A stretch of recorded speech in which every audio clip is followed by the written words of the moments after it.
ఒక్కొక్క సమస్యను పరిష్కరించుకుంటూ ఒక్కొక్క సమస్యను అవగాహన చేసుకుంటూ ఇవాళ ఒక మంచి పరిపాలన అందించుకుంటూ 100 రోజుల్లోనే 5 గ్యారెంటీలు అమలు చేసిన 100వ రోజు ఎన్నికల కోడ్ వచ్చింది.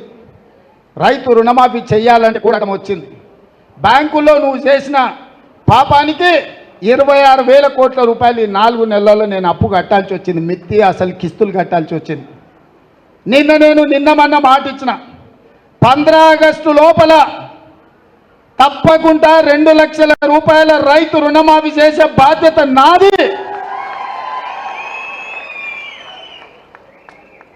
సేవలాల్ సాక్షిగా, బావోజీ సాక్షిగా నేను మాట ఇస్తున్నా, 15 ఆగస్టు లోపల నేను మీ రైతు రుణమాఫీ చేస్తాను. హరీష్ రావు అంటున్నాడు నిన్న, చేయకపోతే రాజీనామా చేస్తావా అని. నేను హరీష్ రావుకు సూటిగా కేసీఆర్ సవాలు విసురుతున్నా, 15 ఆగస్టు లోపల రుణమాఫీ నేను చేస్తా.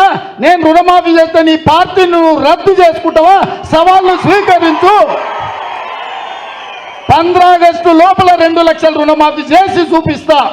అక్కడి సూర్యుడు ఇక్కడ మొరిసిన, భూమి ఆకాశాలు తలకిందులైనా, కేసీఆర్ ఫామ్ హౌస్లో ఊరేసుకొని సచ్చినా 15 ఆగస్టు లోపల రైతులకు 2 లక్షల రుణమాఫీ చేస్తా. చేసిన మరుక్షణమే నీ పార్టీని నువ్వు రద్దు చేసుకుంటావా? నా సవాల్ను స్వీకరించు హరీష్ రావు. పోయి నీ మామని అడుగు. నేను మాట ఇస్తే ఎట్లుంటానో తెలుస్తుంది. నీ మామకు తెలుసు నీకంటే ఎక్కువ. అందుకే ఇవాళ చెప్తున్నా, ఈ వేదిక మీద నుంచి ఏ రైతు ఆధైర్యపడాల్సిన పని లేదు, ఏ రైతు బాధపడాల్సిన అవసరం లేదు. నేను బ్యాంకు వాళ్ళకు కూడా చెప్తున్నా, రైతులకు నోటీసులు ఇస్తున్నట్ట DCCB బ్యాంకు వాళ్ళు.